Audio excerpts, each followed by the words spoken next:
রাজশাহীতে বিজিবির জব্দকৃত গরু নিলামে বিক্রির সংবাদ সংগ্রহে গিয়ে হেনস্থার শিকার হলেন সাংবাদিক।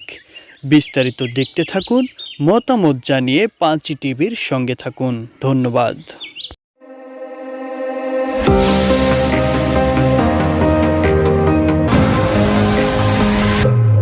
পাঁচি টিভি।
গরু টাকা দিয়ে কিনে গেছে, গরু কিনা হয়ে গেছে।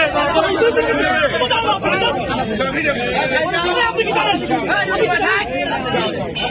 মানা গেলে শুনবে না, আপনি কি মানা গেলেন নাকি? চুপেন চুপেন, ওটা তো বলছে টাকা দিয়ে কিনলো।